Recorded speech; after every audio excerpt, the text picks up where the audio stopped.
Hello everyone. तो आज जो हमारी चर्चा होगी, हम लोग क्या करेंगे, हम लोगों ने कॉन्स्टिट्यूशन का क्या ख़त्म कर दिया था, अनुसूची ख़त्म कर दी थी।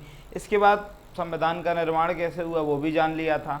इसके बाद हम लोगों ने 22 भागों को भी पढ़ लिया था। तो आज से जो हमारी चर्चा होगी वो हम 22 भागों को बारी बारी से, यानी कि आर्टिकल्स को हम लोग बारी बारी से पढ़ना शुरू करेंगे। तो आज की जो हमारी चर्चा होगी वो भाग 1 पे होगी। पहले ही बता दूं, भाग 1 बहुत इंपॉर्टेंट है। यहाँ से कई सारी चीज़ें, आपकी कॉन्सेप्ट जो हैं वो क्लियर हो जाएंगे। ठीक, कोई प्रॉब्लम? आगे बढ़ें। तो सबसे पहले आता है भाग 1। भाग 1 का नाम क्या है? भाग 1 का नाम है संघ। भाग 1 का नाम है संघ और उसका राज्य क्षेत्र, यानी कि इसमें जो है वो भारत संघ के बारे में चर्चा की गई है। तो जब भाई भारत संघ के बारे में चर्चा की गई है तो इससे जितनी भी चीज़ें रिलेटेड होंगी वो किससे रिलेटेड होंगी? भारत से, इंडिया से, यूनियन से। तो इसी के इसमें कितने आर्टिकल आते हैं? 1 से लेके 4 तक। 1 2 3 4 आर्टिकल किसमें आते हैं? भाग 1 में। इन्हीं के बारे में आज हम लोग चर्चा करेंगे। आज का वीडियो थोड़ा सा छोटा रहेगा क्योंकि इंटरनेट की प्रॉब्लम है, केबल टूट गई है। ठीक, तो आज का वीडियो छोटा रहने वाला है और आज के छोटा के साथ साथ ही ये जो है थोड़ा सा इम्पोर्टेंट भी है। तो आज चर्चा करें। चलो भाई, सबसे पहले आता है कि भाग 1 का आर्टिकल नंबर 1, यानी कि संविधान की शुरुआत पहले आर्टिकल से होगी। तो पहले आर्टिकल में क्या चर्चा की गई है? पहले आर्टिकल में कहा गया है भारत अर्थात इंडिया राज्यों का संघ होगा। भारत अर्थात इंडिया, तुम इंडिया कह लो या भारत कह लो, दोनों क्या है? राज्यों के संघ है। मतलब चाहे तुम इंडिया कह दो, बात एक ही है, चाहे भारत कह दो, भारत और इंडिया एक ही जगह का नाम है। जैसे रमेश और सुरेश एक ही व्यक्ति का नाम हो जाए, उसी तरीके से भारत और इंडिया एक ही जगह का नाम है। ठीक, बीच में इस पे विवाद भी हुआ था कि हम लोगों को क्या करना चाहिए, इंडिया को हटा के भारत कर देना चाहिए। तो सुप्रीम कोर्ट ने इस पे डायरेक्ट कह दिया कि भाई भारत कह लो या इंडिया कह दो। कॉन्स्टिट्यूशन में लिखा है कि भारत अर्थात इंडिया, इंडिया अर्थात भारत राज्यों का संघ होगा। तो कोई भी ये प्रॉब्लम वाली बात नहीं है। इसमें बात आती है, संघ नहीं लिखा है वहाँ पे। संघ तो मैंने लिख दिया, किताबें लिख देती हैं। वहाँ पे लिखा है इंडिया अर्थात भारत यूनियन होगा, राज्यों का यूनियन। तो भाई यूनियन का क्या मतलब होता है? यूनियन का क्या मतलब होता है? बहुत बार क्वेश्चन पूछा गया है एनडीए में, सीडीएस में और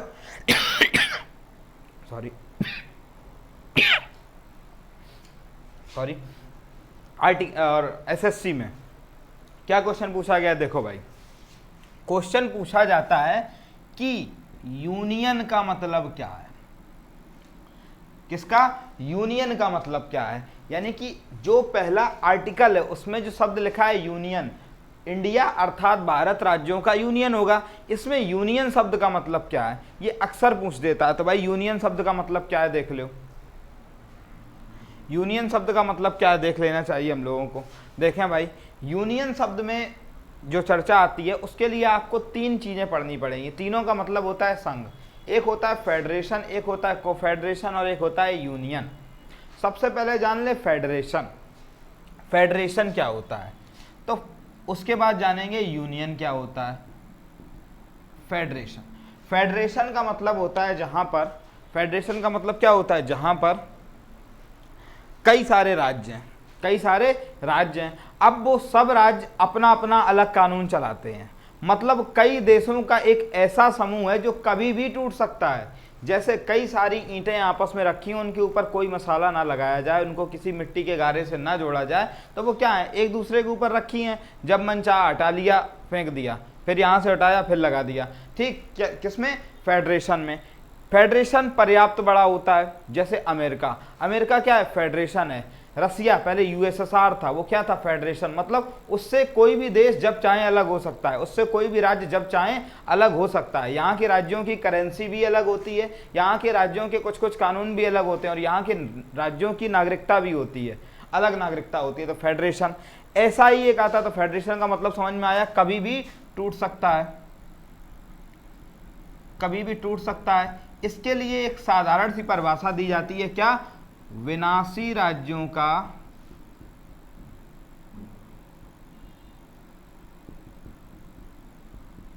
विनाशी समूह। इसमें क्या है कि कभी भी इन राज्यों को हटा सकते हैं और कभी भी ये क्या कर सकता है? पूरा टूट सकता है।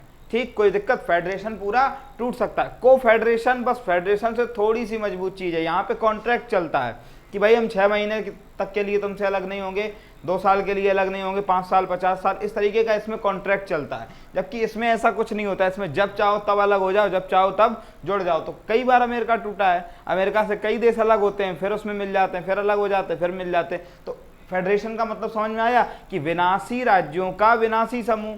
ठीक, इसका भी मतलब हिंदी में क्या होता है, संघ, विनाशी राज्यों का विनाशी समूह। लो, पहला क्वेश्चन बन गया। तो क्वेश्चन पूछा था एक बार सीडीएस ने कि निम्नलिखित में से कथन विनाशी राज्यों का विनाशी समूह किस देश के लिए, सॉरी, अविनाशी राज्यों का विनाशी समूह, विनाशी लिख गए ना, अविनाशी होगा, राज्य नहीं खत्म होते इसमें राज्य कभी खत्म नहीं होते। तो अविनाशी राज्यों का विनाशी समूह किस देश के लिए सबसे ज्यादा उपयुक्त है। कथन अविनाशी राज्यों का विनाशी समूह किस देश के लिए सबसे ज्यादा उपयुक्त है। तो ये किसके लिए उपयुक्त है, ये है अमेरिका के लिए। किसके लिए, अमेरिका। देखो भाई, ये क्वेश्चन तैयार, फेडरेशन समझ में आ गया। ठीक, समझ में आ गया। अब फेडरेशन का बड़ा भाई है कौन, यूनियन। फेडरेशन का सबसे बड़ा भाई कौन है, यूनियन। यूनियन में क्या होता है कि कोई भी राज्य यूनियन में मिल तो सकता है, लेकिन यूनियन से अलग नहीं हो सकता। जैसे क्या करो, दीवार बनाओ, एक ईंट ले आओ, उसमें सीमेंट का गारा लो, मोरम लो, गिट्टी लो, ये सब बना के उसको बढ़िया प्लास्टर करके तैयार करो। अब जब तुम उस प्लास्टर दीवार को तोड़ना चाहोगे तो क्या एक एक ईंट निकाल पाओगे, नहीं, पूरा प्लास्टर निकालना पड़ेगा। ईंटें वो सब खराब हो जाएंगी, उसमें क्या लग जाएगा, मसाला चिपक जाएगा, उसमें कंक्रीट चिपक जाएगा। तो यूनियन भी ऐसा ही है। यूनियन में क्या सिस्टम है भाई कि राज्यों को आप जोड़ तो सकते हैं, लेकिन राज्यों को यहाँ से जाने की अनुमति नहीं है। अगर राज्य एक बार इसमें जुड़ गया तो दोबारा इससे निकल नहीं सकता है, वो चाहे उल्टा हो जाए, राज्य कभी भी निकल नहीं सकता है। कश्मीर ने सोचा था निकलने की, क्या कर लिया, कुछ नहीं, क्योंकि इंडियन कॉन्स्टिट्यूशन में कहीं लिखा ही नहीं है कि हमें कुछ भी देना है, सब कुछ लेना है। आज नहीं तो कल हमें पीओके लेना है, उसके बाद बलूचिस्तान लेना है, लाहौर में हमको खाना खाना है, सीधी बात है। लाहौर की कोई चीज़ फेमस हो, बिरयानी वगैरह, कराची के पोर्ट पर घूमना है, तो ये सब अपना ही क्षेत्र है। यहाँ चाइना जो सीओके कब्जा है, कोई बात नहीं, तुम कब्जाओ, कुछ दिन बाद तिब्बत जो है उसको हम आज़ाद करा देंगे और चाइना का अंदर तक का कब्जा इंडिया कर लेगा। कोई प्रॉब्लम वाली बात नहीं है, इंडिया की स्थिति मजबूत हो रही है। ठीक, कोई दिक्कत। तो हम लोगों को कुछ भी देना नहीं है, सब कुछ लेना है। ऐसा ही यूनियन में बात की गई है, क्या कि आप किसी भी राज्य को मिला सकते हैं, लेकिन राज्य को यहाँ से जाने की अनुमति नहीं है, यहाँ से जाने की अनुमति नहीं है। बात समझ में आई कि आप किसी भी राज्य को मिला सकते हैं, लेकिन यहाँ से जाने की अनुमति नहीं है। और संसद चाहे तो किसी भी राज्य का नाम बदल सकती है, किसी भी राज्य की सीमा बदल सकती है, लेकिन ये भारत का जो संघ है वो कभी भी खत्म नहीं होगा। वो क्या होगा, वो कभी भी खत्म नहीं होगा। मतलब इस संघ को, ये संघ जो है वो अविनाशी है, कभी भी टूट नहीं सकता है। तो इंडियन संघ कैसा है, यूनियन क्या होता है, विनाशी राज्यों का, यानी कि राज्यों को तो आप विनाश कर सकते हैं। विनाश का मतलब राज्यों को तो आप तोड़ फोड़ करके नाम चेंज कर सकते हैं, लेकिन संघ को आप तोड़ फोड़ या नाश नहीं कर सकते उसका। तो विनाशी राज्यों का अविनाशी समूह, अविनाशी समूह, इसे ही क्या बोलते हैं, यूनियन। तो अगर पूछा जाए कि विनाशी राज्यों का अविनाशी समूह किस देश के कॉन्स्टिट्यूशन के लिए एकदम परफेक्ट है, तो वो किस देश का कॉन्स्टिट्यूशन है, ये है भारत का कॉन्स्टिट्यूशन। भारत किस प्रकार के संघ में लिप्त है, तो ये यूनियन में लिप्त है। किसमें, यूनियन। इन तीनों का मतलब संघ होता है, तो क्या, यूनियन। इंडिया अर्थात भारत राज्यों का यूनियन होगा। पहला आर्टिकल समझ में आया। पहले आर्टिकल में क्या कहा गया, इंडिया अर्थात भारत राज्यों का यूनियन होगा। यूनियन का मतलब विनाशी राज्यों का अविनाशी समूह। इसमें राज्यों को तो तोड़फोड़ किया जा सकता है, जैसे उत्तर प्रदेश से काट दिया गया उत्तराखंड, मध्य प्रदेश से छत्तीसगढ़, बिहार से झारखंड। क्या राज्यों ने कुछ कर लिया, नहीं। लेकिन अगर कोई कहे कि हम भाई क्या कर दो, कश्मीर दे दो, ऐसे ही दे दे, क्योंकि ये कॉन्स्टिट्यूशन में लिखी नहीं है। मतलब कुछ भी कॉन्स्टिट्यूशन में, मतलब भारत संघ में कुछ भी जुड़ सकता है, लेकिन यहाँ से बाहर कुछ नहीं जा सकता। और ये बात पाकिस्तानी अच्छे से समझ लें। मेरे 1-2 वीडियो हैं पाकिस्तान में, 1-2% लोगों ने देखे हैं, समझे। तो अगर वो ये वाला भी वीडियो देख लें तो साफ समझ लें कि आपके यहाँ, आपके हित की यहाँ कोई बात नहीं होगी। आपने अगर सब्सक्राइब किया है 1-2, पहली बात तो किया ही नहीं होगा, किया है तो तुरंत आप क्या करें, अनसब्सक्राइब करके यहाँ से फूट लें तुरंत। अगर कोई पाकिस्तानी है या कोई व्यक्ति जिसको पाकिस्तान से प्रेम है, वो भी बिल्कुल यहाँ से फूट ले 1 मिनट में, क्योंकि यहाँ पाकिस्तानियों की बेइज्जती होगी, आपको खराब लग जाएगा। ठीक, कोई प्रॉब्लम। पहला आर्टिकल समझ में आया, क्या लिखा है, इंडिया अर्थात भारत राज्यों का संघ होगा। इंडिया अर्थात भारत राज्यों का संघ होगा। संघ होगा या यूनियन होगा, यूनियन होगा। तो इंडिया अर्थात भारत राज्यों का यूनियन होगा। यूनियन के लिए परिभाषा सबसे अच्छी कौन सी है कि विनाशी राज्यों का अविनाशी संघ। जबकि फेडरेशन के लिए सबसे अच्छी कौन सी है, अविनाशी राज्यों का विनाशी संघ। संघ इसका कभी भी टूट जाता है, राज्य नहीं टूटते, लेकिन ये जो है ये क्या है, राज्य टूट सकते हैं भारत में, लेकिन केंद्र जो है संघ कभी भी खत्म नहीं हो सकता है, कोई दिक्कत नहीं। कॉन्स्टिट्यूशन 2 कहता है नए राज्यों का प्रवेश। नए राज्यों का प्रवेश मतलब किसी भी राज्य को भारतीय क्षेत्र में मिलाया जा सकता है। इसके लिए कई प्रावधान हैं, देखो किस किस तरीके से मिलाया जा सकता है। पहला, स्वेच्छा से अगर कोई राज्य आना चाहे, जैसे कश्मीर स्वेच्छा से आया था, स्वेच्छा से अगर कोई राज्य आना चाहे। दूसरा, विजित राज्य। विजित राज्य का मतलब जीते हुए राज्य। तीसरा, गिफ्टेड, कि भारत को कोई चीज गिफ्ट कर दे। इन 3 तरीकों से भारत संघ में क्या राज्य आ सकते हैं, इन 3 तरीकों से। पहला, भारत संघ क्या करे, भारत संघ क्या करे,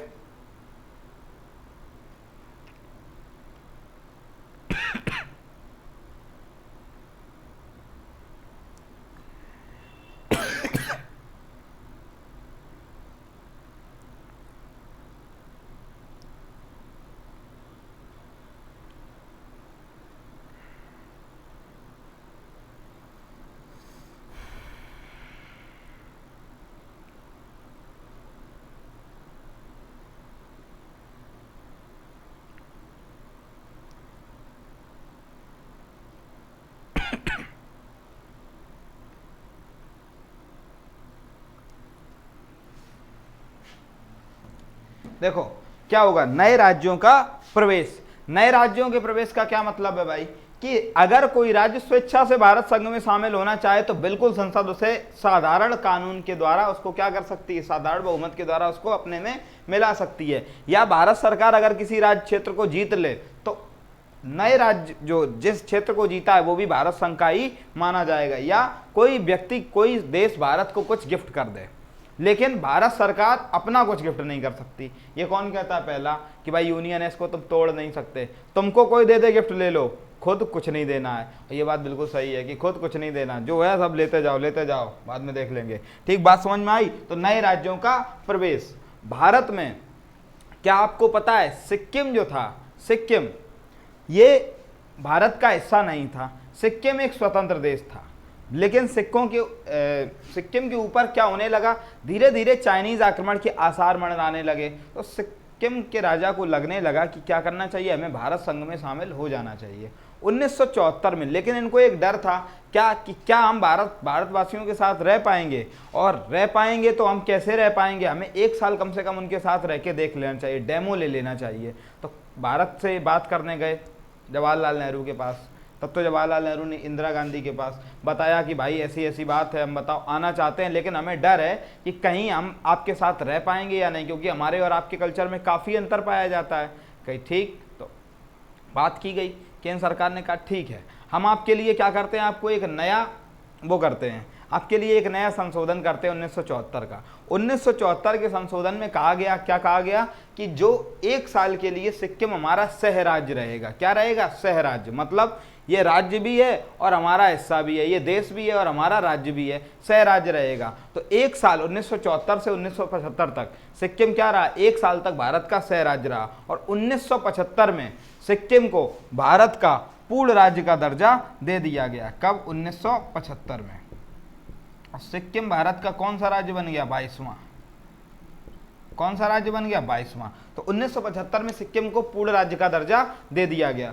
सिक्किम को पूर्ण राज्य का दर्जा कब मिला, 1975 में। कई बार क्वेश्चन पूछा। ऐसे ही 1964-1965 का समय था जब पुर्तगाली गोवा छोड़कर जा रहे थे। तब गोवा भी भारत की टेरिटरी नहीं थी, वो तो पुर्तगाल टेरिटरी थी। और हम किससे आज़ाद हुए थे, अंग्रेजों से। तो पुर्तगाल कह रहे थे हम भाई क्यों जाएं, तो भारत सरकार ने कही कोई बात नहीं, तुम मत जाओ, हम चारों तरफ से आर्मी लगा लेंगे, पुलिस से तुमको घेर लेंगे, अब तो तुम जाओगे। तो गोवा को जब घेर लिया गया, इंडियन गवर्नमेंट ने गोवा को घेर लिया, तो पुर्तगाली भी गोवा छोड़कर भाग गए और गोवा का पूरा प्रशासन किसका हो गया, भारत का। तो गोवा के जो लोग थे वो भारत में मिल गए। 1966 से 1967 में गोवा भी भारत में मिल गया। ठीक, कोई दिक्कत, कोई समस्या, तो बात समझ में आई। नए राज्यों का प्रवेश। दूसरा आर्टिकल क्या कहता है, नए राज्यों का प्रवेश हम किस तरीके से कर सकते हैं। तीसरा आर्टिकल क्या कहता है, तीसरा कहता है कि अब जिसको जिसको हमने मिला लिया है, अब इसमें हम तोड़ फोड़ करेंगे। तोड़ फोड़ का मतलब कि अगर कोई, मान लो हमने पाकिस्तान को कल जीत लिया, क्या किया, पाकिस्तान को हमने कल जीत लिया कल को, और फिर पाकिस्तान क्या करेगा, पाकिस्तान के लोग मुंह चलाएंगे कि हमारा ये लाहौर रहेगा, लाहौर रहेगा, लाहौर रहेगा। क्या करेगी संसद, संसद लाहौर का नाम बदल के कुछ और कर देगी, रामनगर कर देगी, रामपुर कर देगी, और लाहौर वाले कुछ नहीं कर पाएंगे। ठीक, हम तो कहते हैं कि लाहौर का नाम बदल के पागलपुर कर देना चाहिए। ठीक, और उसमें एक बड़ा सा पागल खाना खोलना चाहिए, क्योंकि वहाँ अभी भी सब पागल ही रहते हैं।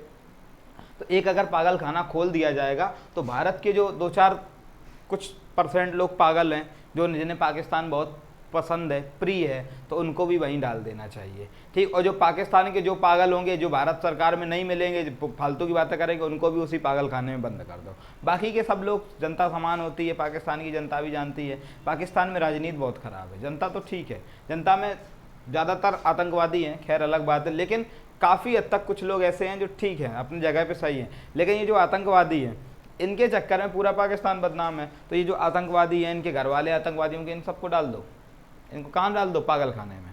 ठीक, और बाकी के जो लोग भारत संघ में एक्सेप्ट करें उनको बाहर रखो, नहीं एक्सेप्ट करें तुम भी जाओ पागल खाने में जाओ, और उस पागल खाने का नाम कुछ रख दो, सुअरों का पागल खाना। ठीक, कोई प्रॉब्लम, आगे बढ़े। तो 3 में क्या कहा जाएगा, नए राज्यों का निर्माण या सीमा परिवर्तन। नए राज्यों का निर्माण मतलब जब हमने मान लो किसी देश को जीत लिया है, तो हम संसद को ये अधिकार होता है क्या, कि हम क्या करें, संसद क्या करे, संसद उस राज्य का नाम बदल दे बिना उस राज्य की अनुमति के। उस देश का नाम जिसने उसको जीता है उसका नाम बदल दे बिना राज्य की अनुमति के। इसके अलावा संसद क्या करे, उसके सीमा में परिवर्तन कर दे। जैसे यूपी का जो आगरा दे दिया एमपी को, तो क्या यूपी कुछ कर लेगा संसद का, नहीं कर पाएगा। एमपी का भोपाल है, कहाँ दे दिया, यूपी को, क्या संसद कुछ कोई कुछ कर पाएगा, नहीं कर पाएगा। क्या राज्य कुछ कर पाएगी, नहीं। ये सब कौन करता है, संसद। तो राज्य की सीमा में परिवर्तन, राज्य की सीमा में परिवर्तन कौन कर सकता है, संसद। राज्य सीमा में परिवर्तन, राज्य सीमा में परिवर्तन कौन कर सकती है, संसद। नंबर 2, पहला राज्य सीमा में परिवर्तन, दूसरा राज्यों का नाम बदलना, राज्यों का नाम बदलना, संसद किसी भी राज्य का नाम बदल सकती है। नंबर 3, नए राज्यों का सृजन, नए राज्यों का सृजन। नंबर 4, राज्य से, हाँ बात तो वही है।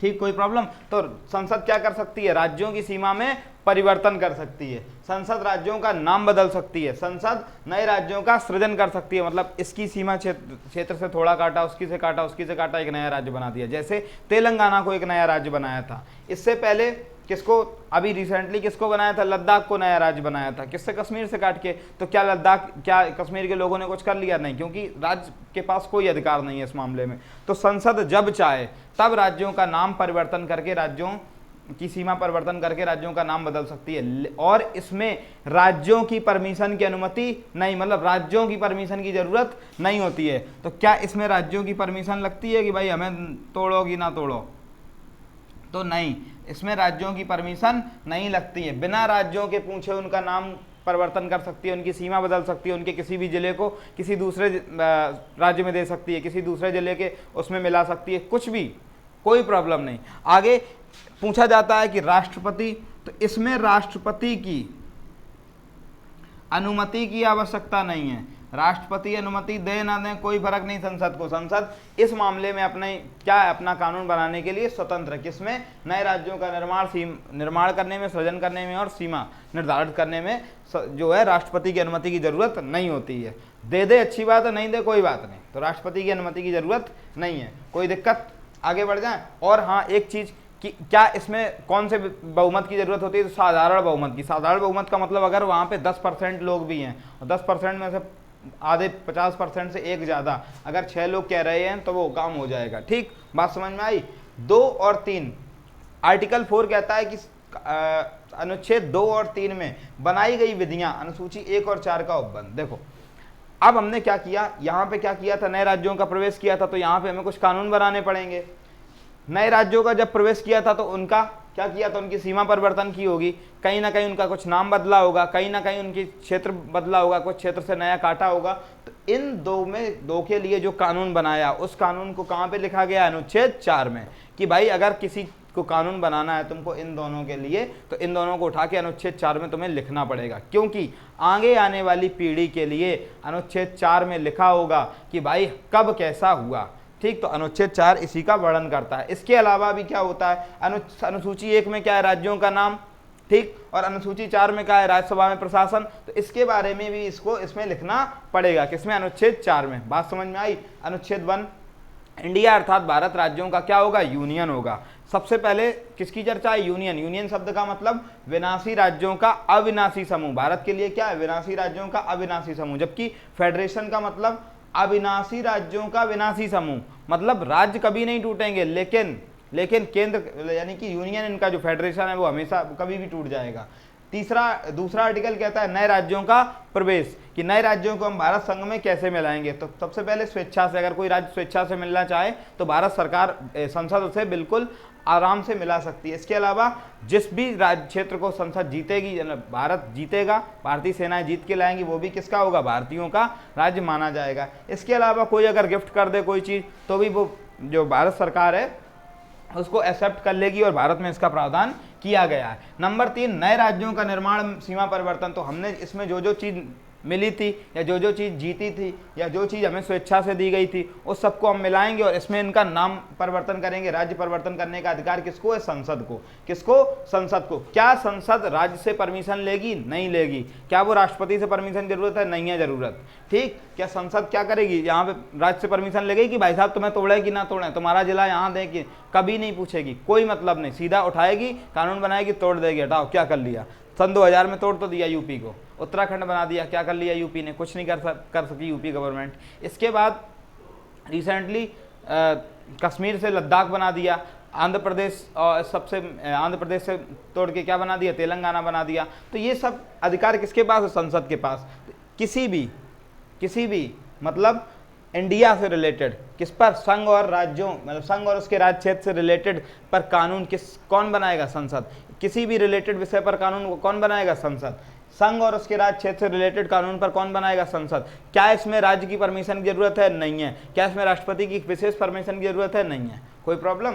आगे आएगी क्या, अनुच्छेद 4। अनुच्छेद 4 कहता है 2 और 3 में जो तुम भी नियम बनाओगे वो तुम्हें अनुच्छेद 4 में लिखने पड़ेंगे। इसके अलावा अनुसूची 1 और 4 में तुमने जो भी संशोधन किया है वो भी तुम्हें यहाँ पे लिखना पड़ेगा, किसमें, अनुच्छेद नंबर 4 में। चारों आर्टिकल समझ में आए तो आपका भाग 1 खत्म हो गया। अब हम लोग कल जो पढ़ेंगे वो पढ़ेंगे भाग 2, नागरिकता। नागरिकता मोस्ट इंपॉर्टेंट है और ये भी मोस्ट इंपॉर्टेंट है। तो जो लोग एनडीए की तैयारी कर रहे हैं उनके लिए नागरिकता कुछ खास ही इंपॉर्टेंट है, क्योंकि उससे कई चीज़ें पूछ ली जाती हैं। साधारण से क्वेश्चन, मतलब बिल्कुल सिंपल क्वेश्चन भी आते हैं और बहुत ज़्यादा कठिन भी क्वेश्चन उससे पूछ लिए जाते हैं। तो बाकी की चर्चा हम लोग कल करेंगे। बहुत बहुत धन्यवाद।